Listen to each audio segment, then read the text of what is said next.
The Fisherman and His Wife. Fairy tale by the Brothers Grimm. There was once on a time a fisherman who lived with his wife in a miserable hovel close by the sea. And every day he went out fishing, and once as he was sitting with his rod, looking at the clear water, his line suddenly went down, far down below, and when he drew it up again, he brought out a large flounder. Then the flounder said to him, "Hark, you fisherman, I pray you, let me live. I am no flounder really, but an enchanted prince. What good will it do you to kill me? I should not be good to eat. Hurt me in the water again, and let me go." "Come," said the fisherman, "there is no need for so many words about it. A fish that can talk I should certainly let go." Hey how, with that he put him back again into the clear water, and the flounder went to the bottom, leaving a long streak of blood behind him. Then the fisherman got up and went home to his wife in the hovel. "Husband," said the woman, "have you caught nothing today?" "No," said the man, "I did catch a flounder who said he was an enchanted prince, so I let him go again." "Did you not wish for anything first?" said the woman. "No," said the man, "what should I wish for?" "Ah," said the woman, "it is surely hard to have to live always in this dirty hovel. You might have wished for a small cottage for us. Go back and call him. Tell him we want to have a small cottage. He will certainly give us that." "Ah," said the man, "why should I go there again?" "Why," said the woman, "you did catch him, and you let him go again. He is sure to do it. Go at once." The man still did not quite like to go, but did not like to oppose his wife, and went to the sea. When he got there, the sea was all green and yellow, and no longer so smooth. So he stood and said, "Flounder, flounder in the sea, come, I pray thee, here to me. For my wife, good Isabel, wills not as I'd have her will." Then the flounder came swimming to him and said, "Well, what does she want?" Then, "Ah," said the man, "I did catch you, and my wife says I really ought to have wished for something. She does not like to live in a wretched hovel any longer. She would like to have a cottage." "Go, then," said the flounder, "she has it already." When the man went home, his wife was no longer in the hovel, but instead of it there stood a small cottage, and she was sitting on a bench before the door. Then she took him by the hand and said to him, "Just come inside. Look, now isn't this a great deal better?"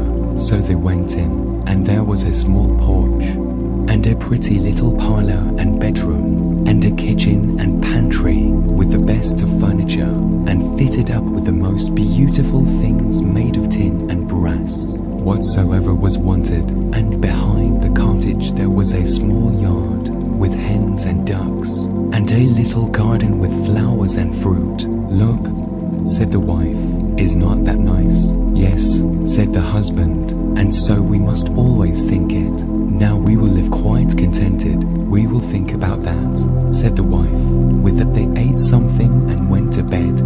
Everything went well for a week or a fortnight, and then the woman said, "Hark you, husband, this cottage is far too small for us, and the garden and yard are little. The flounder might just as well have given us a larger house. I should like to live in a great stone castle. Go to the flounder and tell him to give us a castle." "Ah, wife," said the man, "the cottage is quite good enough. Why should we live in a castle?" "What?" said the woman, "just go there. The flounder can always do that." "No, wife," said the man, "the flounder has just given us the cottage. I do not like to go back so soon. It might make him angry." "Go," said the woman, "he can do it quite easily, and will be glad to do it. Just you go to him." The man's heart grew heavy, and he would not go. He said to himself, "It is not right," and yet he went. And when he came to the sea, the water was quite purple and dark blue, and grey and thick, and no longer so green and yellow, but it was still quiet. And he stood there and said, "Flounder, flounder in the sea, come, I pray thee, here to me. For my wife, good Isabel, was not as I'd have her will. Well, what does she want? Then, said the flounder. Alas, said the man, half scared, she wants to live in a great stone castle. Go to it. Then, she's standing before the door, said the flounder. Then the man went away, intending to go home. But when he got there, he found a great stone palace, and his wife was just standing on the steps going in. And she took him by the hand and said, "Come in." So he went in with her, and in the castle was a great hall paved with marble, and many servants, who flung wide the doors, and the walls were all bright with beautiful hangings. And in the rooms were chairs and tables of pure gold, and crystal chandeliers hung from the ceiling. And all the rooms and bedrooms had carpets, and food and wine of the very best was standing on all the tables, so that they nearly broke down beneath it. Behind the house, too, there was a great courtyard, with stables for horses and cows, and the very best of carriages. There was a magnificent large garden, too, with the most beautiful flowers and fruit trees, and a park quite half a mile long, in which were stags, deer, and hares, and everything that could be desired. "Come," said the woman, "isn't that beautiful?" "Yes, indeed," said the man. "Now let it be, and we will live in this beautiful castle and be content." "We will consider about that," said the woman, "and sleep upon it."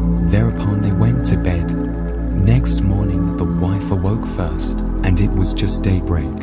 And from her bed she saw the beautiful country lying before her. Her husband was still stretching himself, so she poked him in the side with her elbow, and said, "Get up, husband, and just peep out of the window.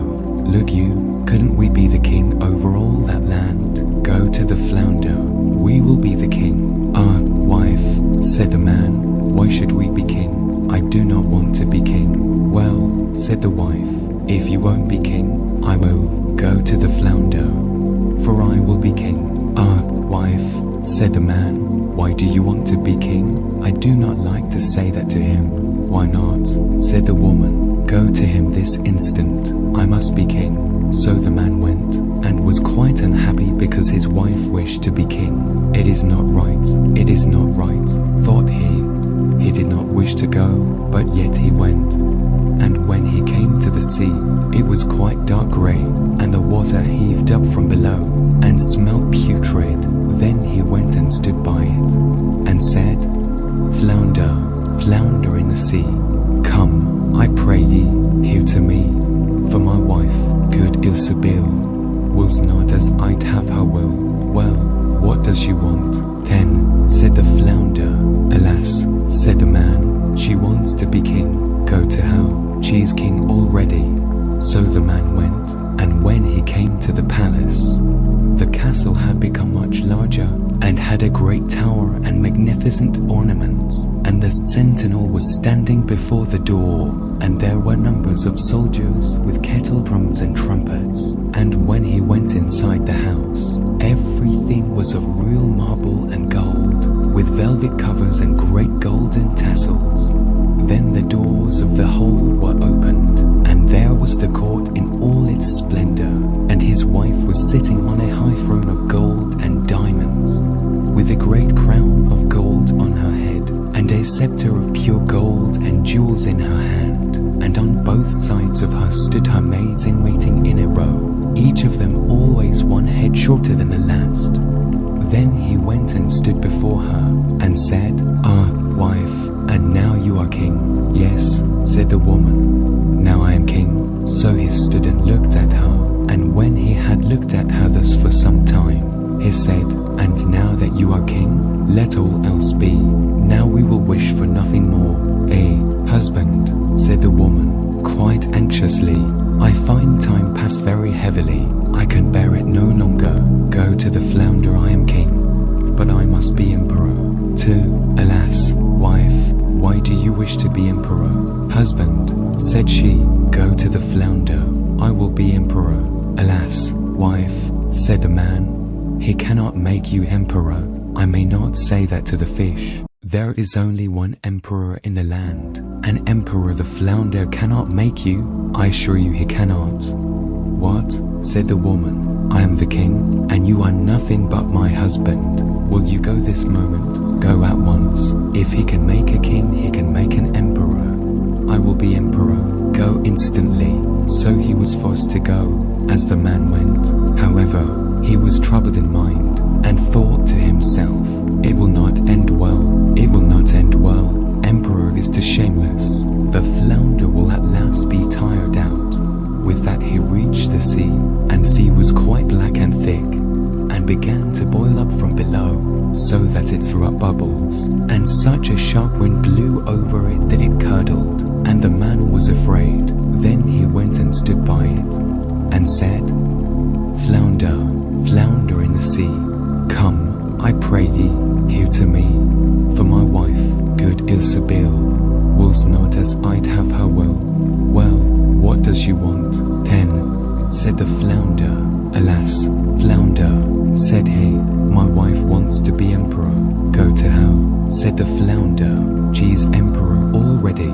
So the man went, and when he got there, the whole palace was made of polished marble, with alabaster figures and golden ornaments, and soldiers were marching before the door blowing trumpets, and beating cymbals and drums, and in the house, barons, and counts, and dukes were going about as servants. Then they opened the doors to him, which were of pure gold, and when he entered, there sat his wife on a throne, which was made of one piece of gold, and was quite a miles high, and she wore a great golden crown that was 3 yards high, and set with diamonds and carbuncles, and in one hand she had the scepter, and in the other the imperial orb, and on both sides of her stood the yeomen of the guard into rows, each being smaller than the one before him, from the biggest giant, who was 2 miles high, to the very smallest dwarf, just as big as my little finger, and before it stood a number of princes and dukes. Then the man went and stood among them, and said, Wife, are you emperor now? Yes, said she, now I am emperor. Then he stood and looked at her well, and when he had looked at her thus for some time, he said, wife, be content, now that you are emperor. Husband, said she, why are you standing there? I am emperor, but I will be pope too. Go to the flounder. Alas, wife, said the man, what will you not wish for? You cannot be pope. There is but one in Christendom. He cannot make you pope. Husband, said she, I will be pope. Go immediately. I must be pope this very day. No, wife, said the man, I do not like to say that to him. That would not do. It is too much. The flounder can't make you pope. Husband, said she, what nonsense. If he can make an emperor, he can make a pope. Go to him directly. I am emperor, and you are nothing but my husband. Will you go at once? Then he was afraid and went, but he was quite faint, and shivered and shook, and his knees and legs trembled, and a high wind blew over the land, and the clouds flew, and towards evening all grew dark, and the leaves fell from the trees, and the water rose and roared as if it were boiling, and splashed upon the shore, and in the distance he saw ships which were firing guns in their sore need, pitching and tossing on the waves, and yet in the midst of the sky there was still a small bit of blue, though on every side it was as red as in a heavy storm. So, full of despair, he went and stood in much fear and said, Flounder, flounder in the sea, come, I pray thee, here to me, for my wife, good Ilsebil, wills not as I'd have her will. Well, what does she want? Then, said the flounder. Alas, said the man, she wants to be pope. Go to her then, said the flounder, she is pope already.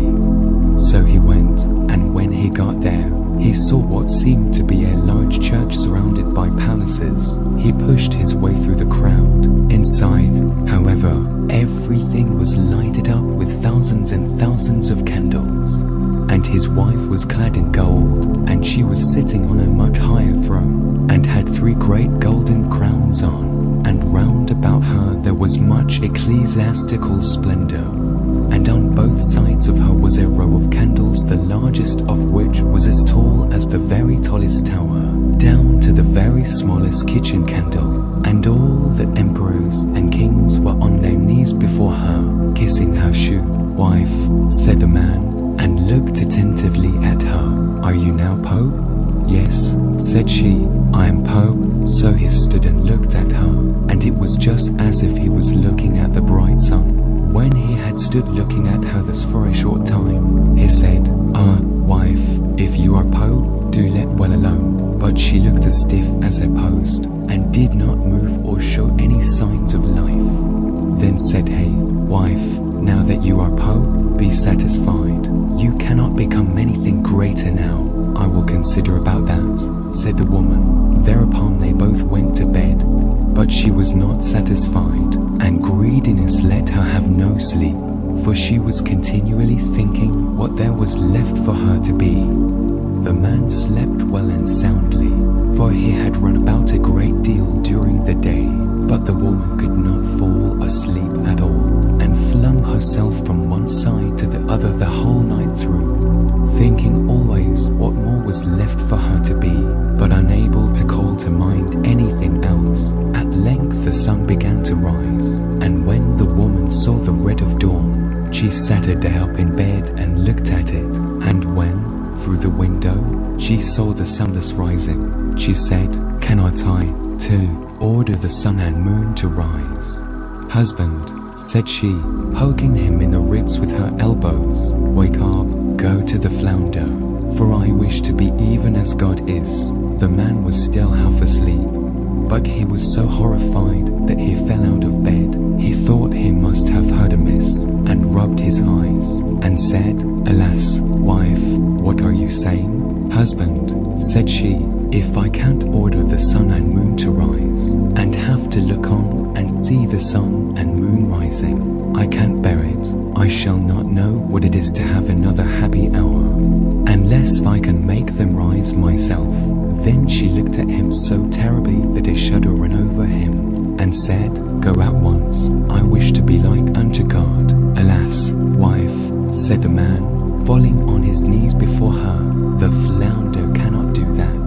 He can make an emperor and a pope. I beseech you, go on as you are, and be Pope." Then she fell into a rage, and her hair flew wildly about her head, and she cried, "I will not endure this. I'll not bear it any longer. Wilt thou go?" Then he put on his trousers and ran away like a madman.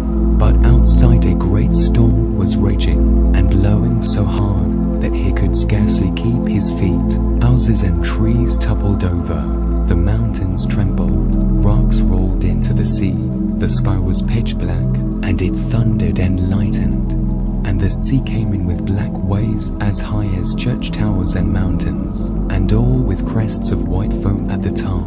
Then he cried, but could not hear his own words, "Flounder, flounder in the sea, come, I pray thee, here to me, for my wife, good Isabel, wills not as I'd have her will."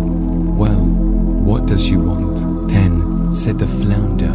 "Alas," said he, "she wants to be like unto God. Go to her, and you will find her back again in the dirty hovel, and there they are living still at this very time."